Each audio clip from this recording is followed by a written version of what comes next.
The Galactic Council chambers erupted in confusion as Ambassador Krill played the intercepted video feed from Earth. Representatives from dozens of species watched in horror as massive, fang-bearing predators ran eagerly toward human figures, their tails wagging in apparent joy.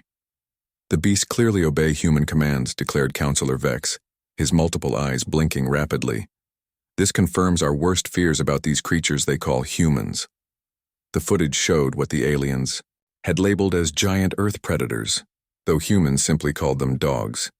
The aliens observed in terror as these beasts, some weighing over 90 kilograms with jaws powerful enough to crush bone, responded to simple vocal commands from humans no larger than themselves. "Look at this," Ambassador Krill continued, manipulating the holographic display. The humans force these predators to sit, stay, and even retrieve objects. The beasts display complete submission. The council watched footage of a child, barely reaching the height of the creature's shoulder, throwing a stick across a field. The predator immediately gave chase, retrieved the object, and returned it to the child, dropping it at their feet before backing away in a posture that aliens interpreted as complete deference. "Note how the predator lies on its back," Vex observed, exposing its vulnerable belly. "This is a clear sign of total dominance by the human." The council members shifted uneasily in their specialized seating arrangements. Their own civilizations had struggled for millennia to domesticate even the smallest, most docile creatures on their homeworlds. Yet these humans seem to command monsters. "There's more," Krill announced grimly. The display shifted to show what appeared to be an even more terrifying scene. Small humans surrounded by multiple Earth predators all resting peacefully. "They call it a family dog." A representative from the aquatic world of Nereid raised a tentacle. "How do they maintain control? Neural implants?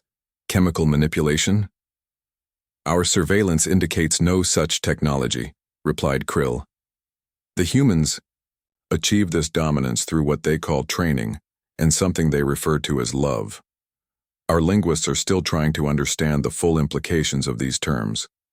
The footage continued, showing scenes that defied galactic understanding. Humans shared sleeping spaces with these predators.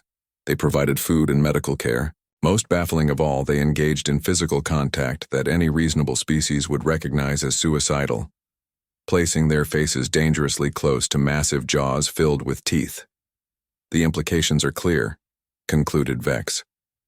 "Any species capable of enslaving such dangerous creatures through mere vocal commands and hand gestures poses a significant threat to galactic peace." The council murmured agreement. Their military analysts had already noted humanity's strange way of warfare, sending dogs ahead as scouts, using them for tracking, and even training them to detect explosives. If humans could control Earth's apex predators so effortlessly, what else might they be capable of? Unknown to the council, their apex predators were actually golden retrievers, German shepherds, and family pets whose biggest threat was enthusiastically licking someone to death. The aliens had fundamentally misunderstood the relationship between humans and their companions. Days later, the council reconvened to discuss appropriate containment measures. The debate grew heated as various species proposed everything from quarantine to preemptive military action. "Perhaps we're approaching this wrong," suggested a young advisor from the diplomatic corps. "Our xenobiologists have been analyzing the footage more carefully. They've discovered something interesting." The chamber quieted as the advisor projected new data. "These predators show remarkably high intelligence and emotional capacity.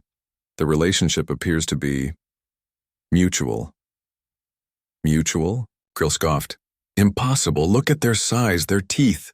"Yes, but observe their behavior patterns," the advisor continued. "The so-called predators actively seek human attention. They show distress when separated from their humans. They even appear to protect human offspring." The footage changed to show a large dog positioning itself between a crawling infant and a set of stairs, gently nudging the child away from potential danger. "Based on our analysis," the advisor concluded, "these aren't fearsome predators at all. Humans have created a symbiotic relationship with creatures that would, in their natural state, hunt in coordinated packs. They've transformed potential enemies into willing allies. The council sat in stunned silence. The implications were staggering. Any species with the capability to peacefully coexist with their planet's predators, to not just survive but thrive alongside them, represented something unprecedented in galactic history. Ambassador Krill finally spoke, his voice thoughtful, rather than alarmed. Perhaps we've misjudged these humans. If they can forge such bonds with their own planet's dangerous creatures, what might they accomplish with species across the galaxy? The vote that followed was unanimous. Instead of containment measures, the Galactic Council decided to establish formal diplomatic relations with Earth. They were particularly interested in learning more about this concept of training and love that seemed to transform natural enemies into devoted companions. As the session concluded, Councillor Vex made a private note to research whether any species on his homeworld might benefit from similar relationships. If humans could teach predators to fetch sticks, perhaps there was hope for galactic peace after all.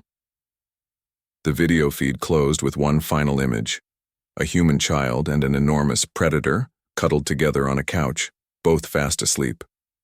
To the Council's surprise, they found the scene not terrifying but oddly touching. The galaxy, it seemed, had much to learn from the species that owned pets.